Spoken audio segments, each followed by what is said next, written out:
Welcome to part 6 of my PID journey. This time we'll be looking at Bill Shepherd. What's in a name? Well, for some Paul is Dead followers who fancy themselves as would-be sleuths, and especially fervent fans of the Memoirs of Billy Shears publication, a name can be the start of many false trails, red herrings and rabbit holes, or confirmation of what they believe to be true. In particular, variations of the name William Shepherd, Bill Shepherd, or Billy Shepherd are favourites. Shears, as in the fictional name Billy Shears, being a word associated with sheep and shepherd, is the conspiratorial Paul is Dead logic at play here. Even PID folk, who are not fans of the Memoirs of Billy Shears, and those that have never read the book, are given to doing their investigative journalistic bit and go in search of Bill or Billy Shepherd, all looking for evidence relating to Paul McCartney's alleged replacement. Their dubious discoveries are often proudly shared as proof on Facebook PID groups, regardless of veracity. One of the Billy Shepherd's so-called discoveries is that Billy Shepherd was the author of articles that appeared in the Beatles' official fanzine, Beatles Book Monthly, which some misguided conspiratorial-minded sleuth took to be Paul McCartney's alleged replacement, who was writing articles about the Fab Four behind scenes as far back as 1963. Of course it's nonsense, but pointing it out doesn't gain you many friends in the PID cyber wonderland. In fact, Billy Shepherd was the pen name of music journalist Peter Jones, who wrote the earliest book-length biographies for the Beatles and Rolling Stones. Back in the 60s, Peter Jones was the chief writer and editor at Record Mirror. It was a time when the music press, and the likes of Peter Jones, was the main source for boomers like me to learn about the latest developments in British and American pop music. Okay, so to be fair, you can't expect a would-be PID sleuth who wasn't even born at the time, let alone lived in England, to know that. Yet even when a false claim has been debunked, it won't necessarily stop the red herring swimming upstream to the next PID Facebook group. Such is the need for the dopamine rush from the blue thumbs up like given by the audience, and is an example of how disinformation and fiction gain traction. In some ways, it's good that the PID topic tends to be influenced by both generational and cultural factors.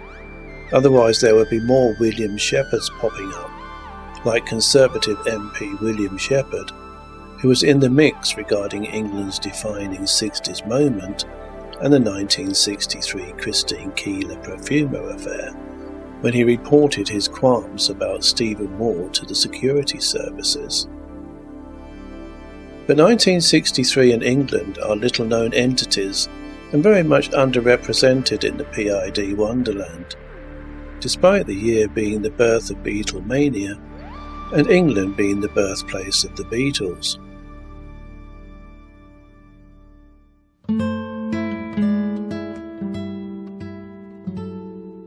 Now, if I had £1 or $1 for every time someone wrote "it says in Memoirs," or words to that effect on those few PID Facebook groups that tolerate any mention of the book, I'll be quite a bit better off. As with the claims made by Dr. John Coleman about the timing of his disclosure of the Club of Rome and the Committee of 300, which turned out to be untrue, and claims about Phil Ackrell, which I think are highly improbable, claims about Bill Shepherd can be found in the Memoirs of Billy Shears, a book which the author explicitly states contains verifiably false elements to ensure the avoidance of potential lawsuits. But that doesn't prevent the book's most fervent fans from believing and attempting to convince others that every word in this work of historical fiction is true. But this presentation isn't intended to change their minds. having spent over 4 years in the Paul is dead cyber wonderland, I know that it's not something that is going to happen. But instead it is intended to provide an overview of who I believe to be the real person called Bill Shepherd, who Memoirs utilises, some might even say exploits, within the context of historical fiction. Let's have a look at what Memoirs says about Bill Shepherd. So a fictional character called Billy Shears in Memoirs is telling the reader on page 73 that as Billy and the Pepperpots, he covered one Beatles song on each side of an album, which were followed mainly by his own songs. And a friend called Jimmy Fraser wrote 2 songs, one for each side. The album was called Mersey Mania and was released on Allegro Records and Hurrah Records.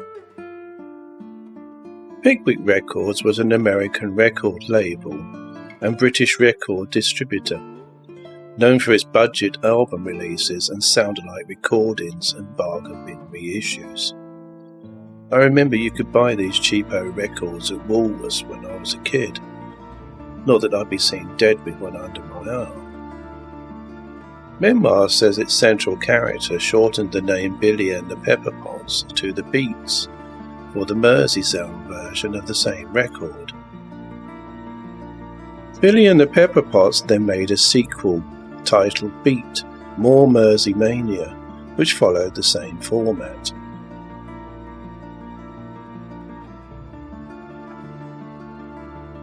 As an aside, I'm surprised nobody has mentioned or made more of there being 5 mop tops at the bottom of each exclamation mark, which is usually the case on PID groups.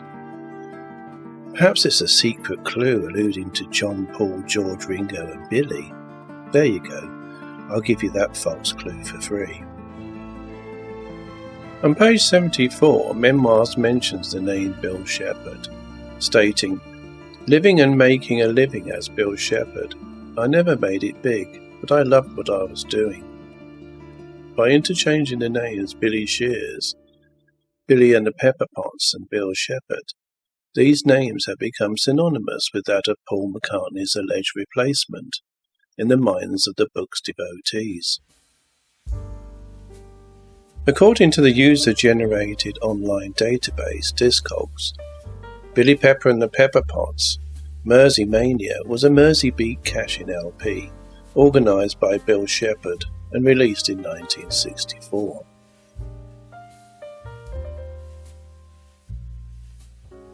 Coincidentally, Phil Ackrell, the other person who Memoirs claims to have been Paul McCartney's replacement, left Denny and the Diplomats at the end of 1964, when the remaining members of the band disbanded, with Phil pursuing a career as an accountant.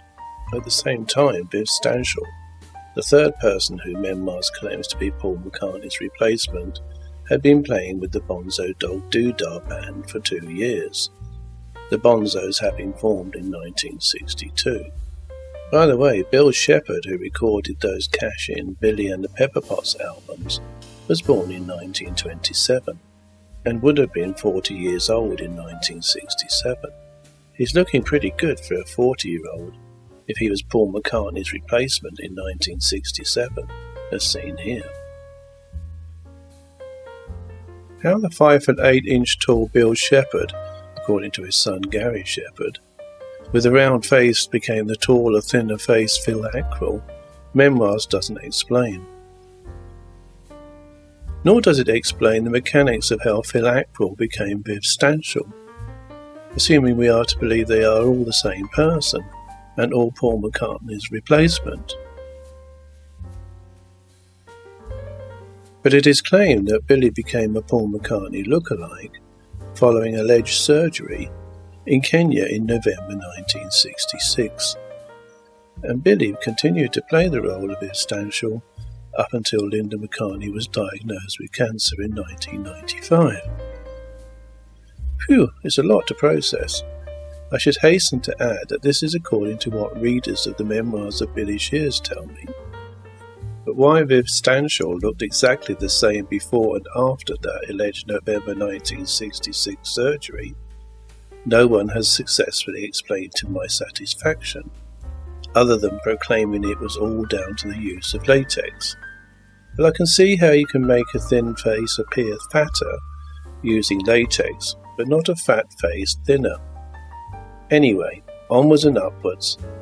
Let's take a proper look and go in search of the real Bill Shepherd, who created those Billy and the Pepper Potts cash-in records, as well as his other musical achievements.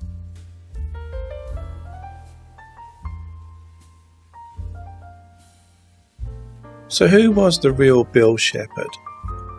Dig deeper beyond historical fiction, and you'll find out that he was a British singer, songwriter, orchestra leader, arranger of pop and jazz music, and music director, best known for his arrangements for the Bee Gees, becoming the 5th member of the group in all but name, in effect serving the same function as George Martin served with the Beatles. Born on the 13th of June in Surrey, in the UK, Bill Shepherd died in 1988 in Los Angeles, USA, making him only 61 years old when he died. After serving with the Royal Air Force, Shepherd worked as a journalist and decided to become a professional singer, first at Butlins English Resorts, and then as a member of the George Mitchell Singers. In 1953, he formed a vocal group of 3 men and 2 women, called the Coronets, who became well known through work on radio and television. The Coronets sung backup on recordings and had a few of their own records on Columbia. The Coronets comprised Bill Shepherd baritone, Irene King alto, Valerie Taylor soprano, Ross Gilmore tenor, and Michael Sams bass. The name was derived from their formation during the coronation year 1953. Bill Shepherd left the group in about 1955, moving from singing into doing instrumental and vocal arrangements for all types of music, from light classical to country, a skill that served him well later with the varied music of the Bee Gees. Another singer in the group, named Mike Sams, turned them into an institution known as the Mike Sams Singers, who often appeared on radio and TV in the 1950s, and recorded a large share of the backing vocals on British pop records through the 1970s. They even sang on the Beatles' I Am the Walrus in 1967. I have to say I absolutely detested the Mike Sams Singers. Especially as a teenager, I associated them with Sunday evening TV and having to go back to school the next day. Bill's first album as session leader was Shepherd and His Flock Swing on the Pi Nixer label in 1958. Besides the obvious pun, the title is a play on the jazz instrumental Swinging Shepherd Blues that was a pop hit that year. He signed with Pi, and a Bill Shepherd Orchestra instrumental single came out in 1958, titled Big Guitar, which scored a #1 hit in France. Its B-side featured a version of Tequila, a US #1 that year, by the Champs. Bill continued to arrange and conduct for other artists, and for radio and television. Hit songs bearing the credit accompaniment directed by Bill Shepherd included Love Me Again and Devotion by Petula Clark, with Bill's orchestra in 1958, Trudy by Joe Henderson, a piano instrumental with Bill's chorus also in 1958, The Story of My Life by Gary Miller, with Bill's orchestra and chorus billed under the name of Kim Drake in 1958 and produced by Joe Meek. and I've Waited So Long by Anthony Newley, with Bill's Orchestra in 1959, a UK number 3. These are just a few sample credits. The PID contract seems to have ended in 1962, but Bill continued to arrange for other artists' recordings and for radio and television. Around this time he had his own radio programme on BBC called Evergreen, for which he wrote the theme music. As you can see, Bill Shepherd was busy making music with various orchestra names in the late 1950s.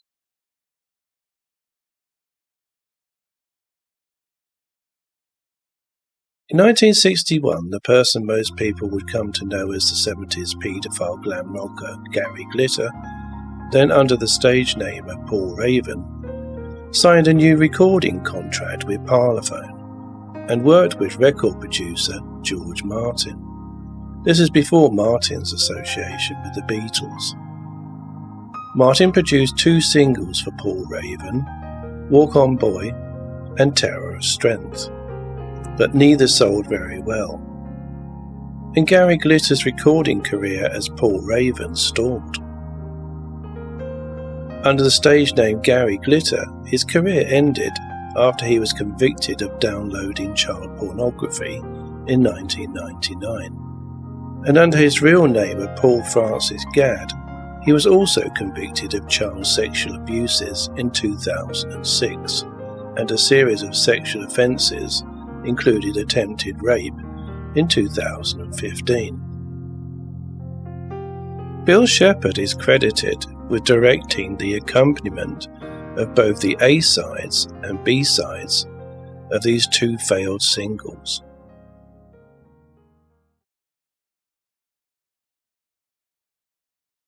Bill Shepherd's contract having ended with PID Records in 1962, we pick up his story with the Pickwick Records budget subsidiary labels.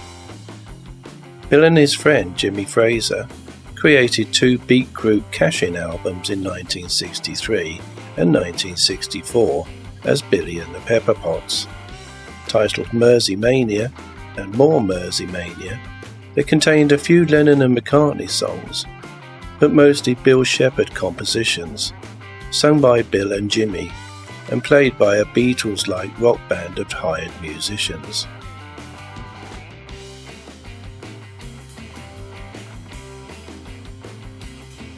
Roger Easterby wrote the liner notes for both Billy and the Pepper Pots albums, and went on to produce records with Des Champs for some dreadful groups, the better ones being Sounds Incorporated, Vanity Fair, Chicory Tip, and The Sweet being the best known in the UK.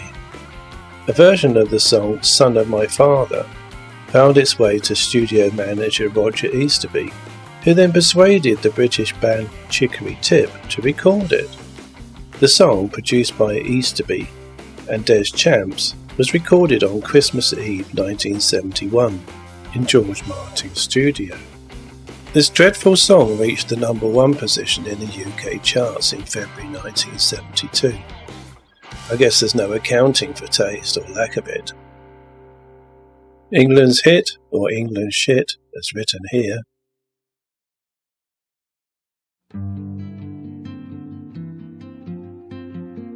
For completion, I should include Bill Shepherd's friend Jimmy Fraser, who wrote 2 songs that appeared on the Billy and the Pepper Pots album.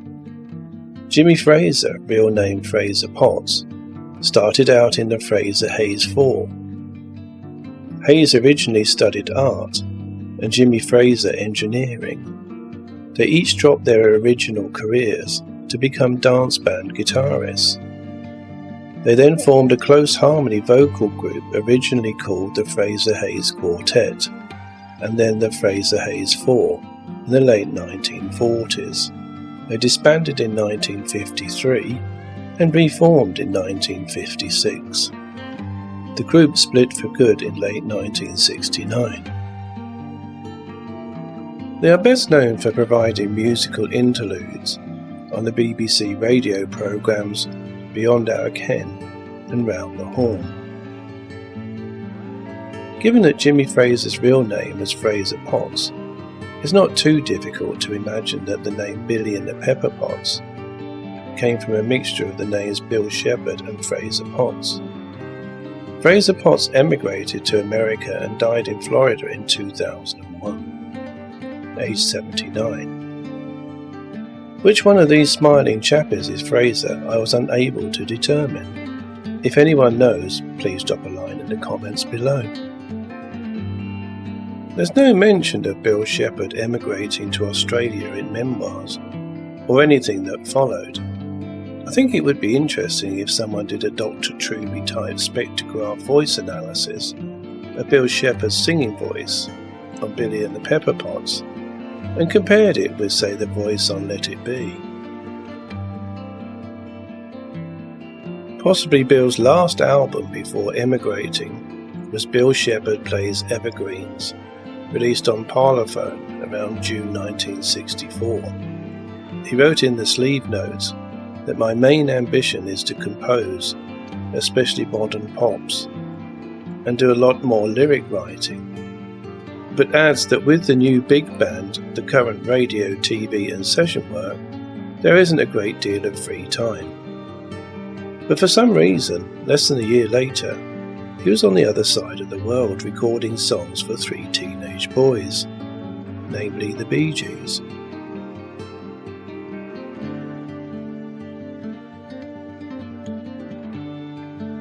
Bill Shepherd worked in Australia for about a year. At age 38, he was clearly an experienced arranger by the time he met the Bee Gees in the middle of 1965. Bill thought the Bee Gees had a lot of potential and gave them as much help as he could. The story is that record label Festival was close to dropping the group, and that Bill recorded a pair of songs and then talked Festival into releasing a single since it had already been recorded. The arrangement of Wine, Women and Song was designed to showcase all 3 brothers. 1965 was the turning point for the Bee Gees. Their singles had not sold well, and the future looked bad for them as a recording act. They were saved by a new producer, Bill Shepherd. Bill perceived that Barry's songwriting, the brothers' harmonies, and their growing abilities as instrumentalists all could fit perfectly in with the current Beatles-dominated pop music world. With his encouragement, they finally got a top 20 single and an album. It was at this point that they recorded their first Australian hit, Spicks and Specks, which was released in September of 1966. However, the family had already decided to move back to England in hopes of further advancing the Bee Gees' career. By the time the Gibb brothers realised Spicks and Specks was a hit, they were already sailing back to the UK. Only a few weeks after arriving in England, the family received a fateful phone call from Robert Stigwood, the partner of famed Beatles manager Brian Epstein. Stigwood had heard the tapes the Gibbs had sent and was wowed by their songwriting and singing. He tracked them down, phoned their house and requested a meeting. In 1967, at the request of the Beatles manager, Robert Stigwood merged his agency with Epstein's company NEMS. Within weeks of joining NEMS, he started managing the Bee Gees, and within months their first international single, New York Mining Disaster 1941, which was taken from their first album recorded in England, became a major British and US hit, reaching the top 20 in both markets. In 1980, the Bee Gees sued Stigwood, claiming he was holding back on their royalties, but the two parties settled out of court and publicly reconciled. Although titled Bee Gees First, the first Bee Gees album to be recorded in England was in fact their third studio album. Recorded between the 7th of March and the 21st of April 1967, Bee Gees' first was released in the UK on the Polydor label on the 14th of July 1967. By the end of 1967, the album had been a top 10 hit in the United States, United Kingdom and Germany. And rightly so. Considered to be psychedelic pop, with a cover designed by Klaus Voormann, the price of the album was worth it just for the song To Love Somebody, a song that is ranked among the best 100 songs of the 60s, with an orchestral arrangement by Bill Shepherd.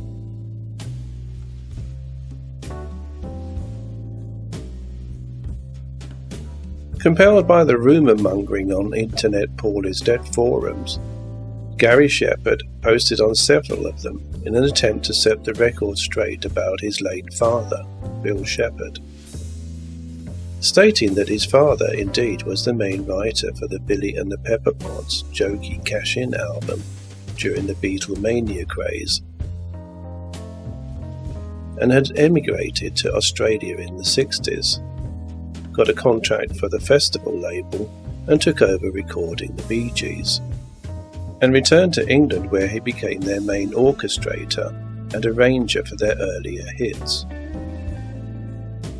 Gary Shepherd clearly stated that his father, being 5 foot 8 inches tall, was not a replacement for the taller Paul McCartney, and Billy Pepper and the Pepperpots were not part of the Paul is Dead conspiracy, a fact that all his family know.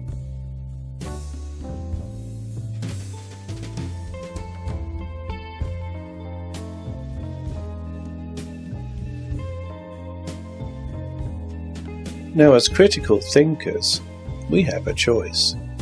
Do we believe what Gary Shepherd is saying and all the verifiable facts associated with his father's career in the music industry, as presented in this video? Or ignore all of that and put our faith in the claims made about Bill Shepherd in the Memoirs of Billy Shears? When the author of that piece of historical fiction explicitly states that the book contains elements that are verifiably false, to ensure that it is recognizably fiction in order to avoid potential lawsuits. Sadly, in this day and age of conspiracy, fake news and distinct lack of fact-checking, there's a big chunk of people who will opt for the fiction. And there's nothing I nor the apparent facts can do to disabuse the Paul is Dead conspiracy world of the notion that Bill Shepherd, the producer and arranger, was not Paul McCartney's replacement. The fiction has been repeated so many times it has become fact in the minds of many. Although Gary Shepherd states he finds the claims about his father amusing, I personally think it is a rather sad state of affairs when he is compelled to go on Paul is Dead forums to set the record straight about his late father, Bill Shepherd, where others, no doubt, will probably be of the opinion that Gary Shepherd is part of the Bill Shepherd is Paul McCartney's replacement conspiracy. I'll leave you to decide what is fact and what is historical fiction. Meanwhile, rest in peace, Bill Shepherd, and thank you for the music.